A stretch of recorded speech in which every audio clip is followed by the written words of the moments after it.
Okay, so let's solve some problems uh, from chapter 4. We're going to solve three problems, number 2, 3, and 5. So let's start with number 2.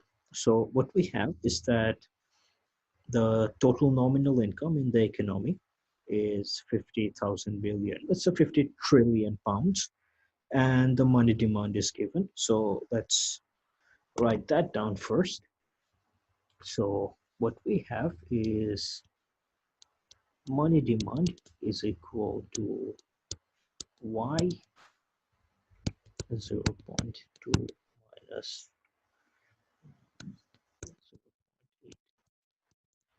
So this is what we had. We know that the nominal income is, let's call it 50 trillion. And what else is there? We have to calculate the demand for money when interest rate is 1% and 5%. Okay, so let's start with 1%. So if I is 1%, what do we have?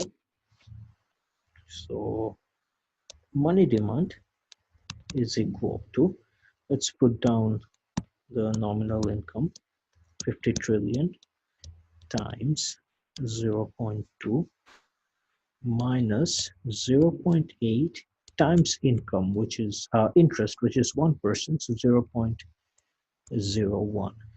And so this is just calculation at this stage. So what do we get? 0.8 times 0.001 is 0.008. So 0.2 minus, so what do we get here? 0.2 minus 0.08, which I think we get 50t times 0.12, I suppose. And so you guys just do the calculation and see whatever you get. And for I equals to 5%, I'll leave the calculation off to you guys. It's quite straightforward. What's part B? What will be the impact on the demand for money if nominal income declines by 20%? Okay, so that comes straight from the theory. So as we know, money demand is not this, y times 0.2 minus 0.8i, which if you have noticed is exactly the same as what we have seen in our lectures. And what we know is that money demand is related positively with income and negatively with interest rate. So therefore, if income is falling, we're going to see that money demand is falling as well by 20%, by the same amount. So that's the answer in part B. If nominal income falls by 20%, our money demand will fall by 20% as well. Part C, what is the relationship between the demand for money and income? Demand for money and income, money demand. Okay, so that's basically what we talked about. Uh, wait, am I reading it correctly? Demand for money and income, yeah. So demand for money and income, and they have a direct positive relationship. We've already talked about this. It's really not much to talk about here. Money demand and the interest rate. What's the relationship between money demand and interest rate? A negative relationship. We've learned that from theory, and even here, if you look at the equation, what you see is that when interest rate goes up, there's a negative sign here, which means money demand will go down. So it's an inverse relationship. So this is positive, this is negative. Straightforward. Part D. Explain what the central bank should do to interest rate if it needs to increase the demand for money. increase the demand for money. Okay, so money demand, we have seen, is a function of what? Income and interest rate. Now, what the central bank want to do is increase the demand for money. So if you want this to go up, what you want is this to go down. It's pretty straightforward. Okay, I think this was part D. Yeah, so this was part D. That's done. Let's move on to question number 3. Maybe that will be a bit more challenging. Okay, so consider a bond that promises to pay 100 in 1 year. Okay, so straight away, two information. The face value of the bond is 100 and it matures in 1 year. Okay, these two information are given to us straight away. What else? What is the interest rate on the bond if its price is 75, 85, 95? Okay, let's start with 75. So the price of the bond today is 75. Okay, so there is an interest rate we do not know. So suppose the interest rate is X. Okay, now if you buy this bond today for 75, 1 year later, you are going to earn 100 taka. So what is the interest rate? You're effectively multiplying this with 1 plus interest rate, isn't it? So for example, if interest rate is 5%, what you are going to do, and this is just basic maths, is you're going to multiply this with 1.05, and that is going to give you 100. That is how interest rates work. Of course, it's not 5%. We do not know what is. So if we assume it to be X, what we have here is 1 plus X. Okay. So let's do the calculations, and what we get, 1 plus X is $100 divided by 75. This reduces down to 4 by 3, and what we get is X equals to 4 by 3 minus 1, which gives us 0.33. So which effectively means is that the interest rate is 30%. That's it. So if the value of the bond today is 75 and it's going to pay me 100 1 year later, the interest rate is 33%.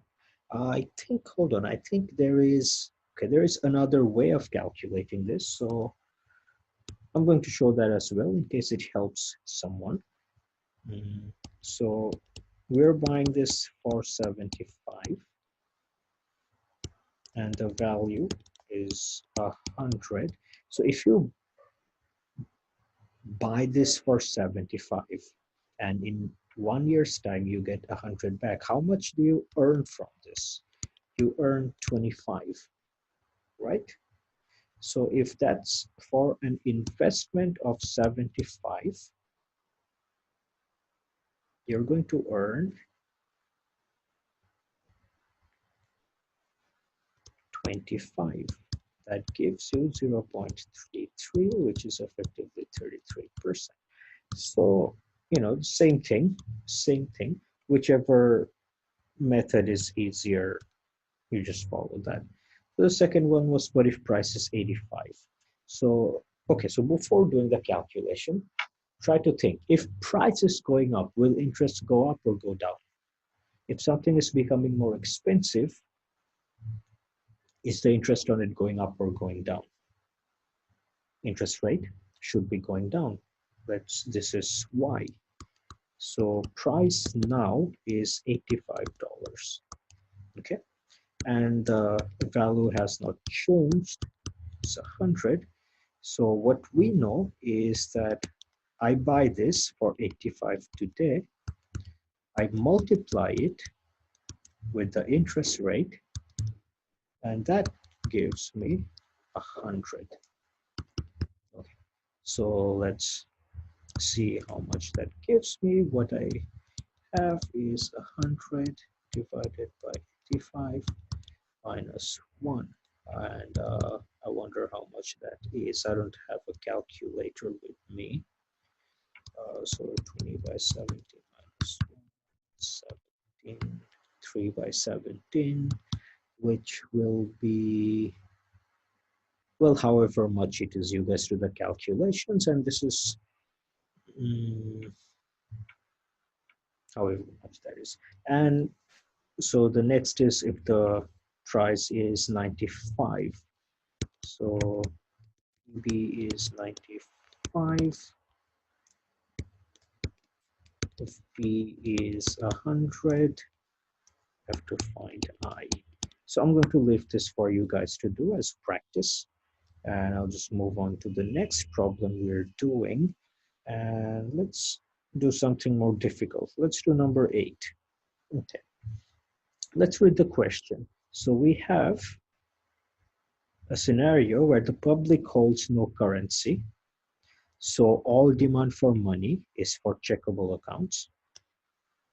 The reserve ratio is 0.1, which means however much money is deposited in the bank has to hold 10% of it as reserve, and money demand is given. Okay, so let me write this down. So this is number 8. Money demand is given by y 0.8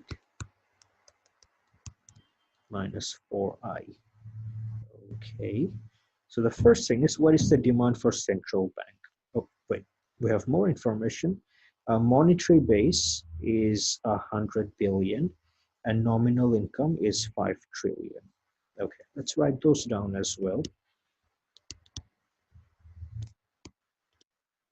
So monetary base is $100 billion and nominal income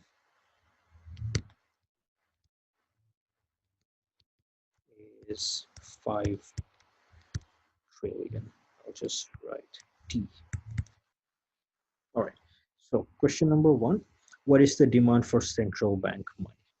Now, okay, so demand for central bank money, how much is it?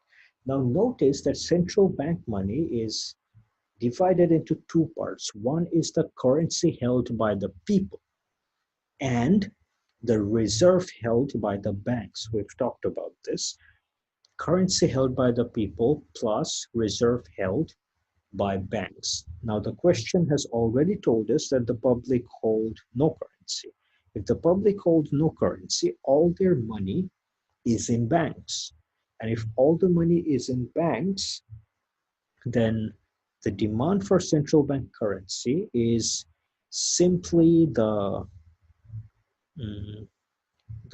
demand for checkable accounts, effectively demand for money times the reserve ratio. So however much money is being put into the bank, 10% of that has to be held as reserve, and that precisely is how much the demand for central bank money is. So that's part A. Look at part B. Equilibrium interest rate.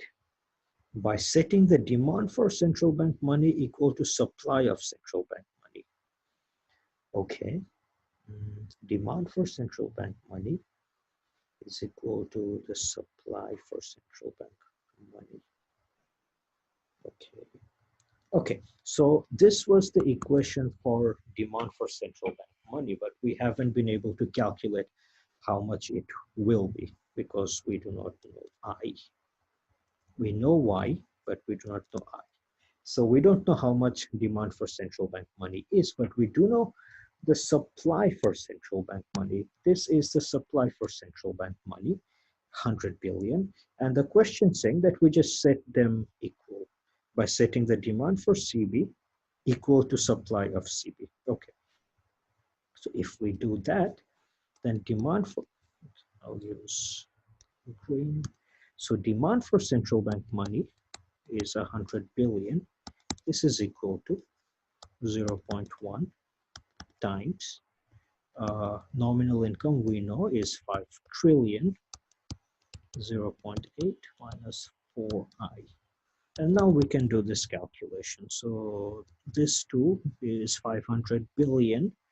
So 100b divided by 500b equals to 0.8 minus 4i. So that means I is equals to 0.8 minus 0.2 divided by 4, which gives us 0.15. So effectively, we see that interest rate is 15%. Okay, move on to number C. What is the overall supply of money? Okay, let's do that first. What is the overall supply of money? So we know that the reserve in the bank. Now, let's take a look here. So nominal income is 5 trillion. This is how much money the people of the economy has. And they're not holding anything as currency. So this entire amount is in banks. $5 trillion has been deposited in the bank. Banks has to hold 10% of this as as reserve. So the question was, what is the overall supply of money? Oh, okay. So forget what I've been saying. That was taking you guys in the wrong direction. Overall supply of money. Okay. So what we know is that monetary base is 100 billion. Let me just write that down. Monetary base is 100 billion. Now here's the thing. This is the supply of central bank money. The central bank is going to give banks $100 billion. Okay, what can we do? What will the banks do with this? They will lend it out. But can they lend out the entire amount? Of course not. There is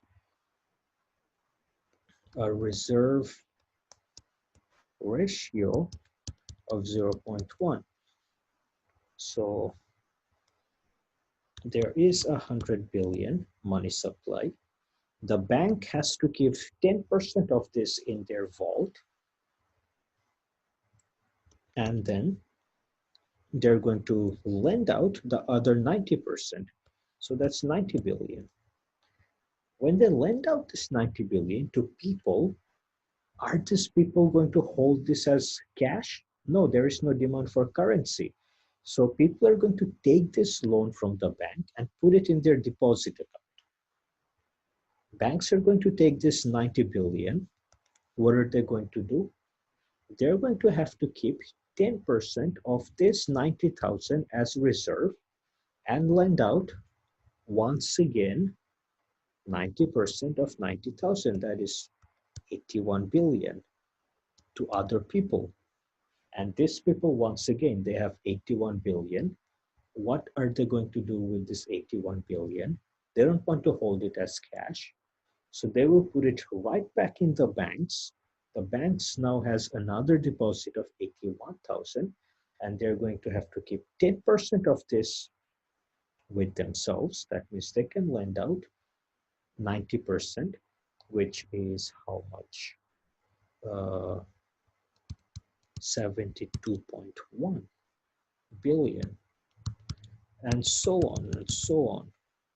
And if you do the calculation, what you're going to see is that the total money supply in the economy is going to be 1,000 billion or 1 trillion. That's the total money supply. money supply from the central bank is 100 billion, but total money supply, not just by the central bank, but central bank and the commercial bank, is 1 trillion. What was, is it equal to overall demand for money? Okay. What is the demand for money?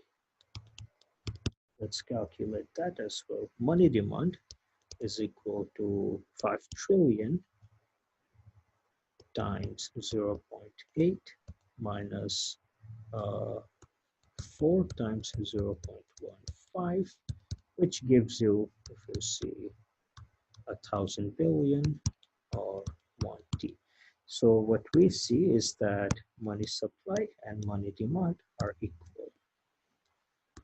That was part C. Let's take a look at part D. What is the effect on interest rate if central bank money is increased by 300? Okay, so central bank money used to be 100 billion. Now it's 300 billion. If it is 300 billion, it's quite easy to calculate the interest. We use the same equation, so 0.1 times 5 trillion, 0.8 minus 4i. So this gives us a, so 300b divided by 500b equals to 0.8 minus 4i. That would mean I is equal to 0.8 minus 0.6 divided by 4, 0.05, which is effectively 5%. So what has happened? Central bank money was 100 billion supply of central bank money, and we had interest of 5%.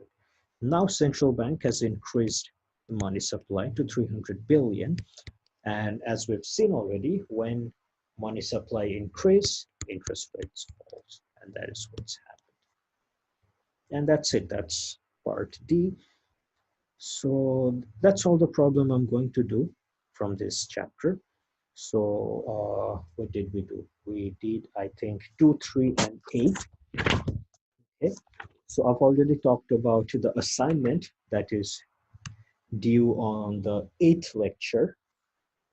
So from chapter 2, I'll write this down here.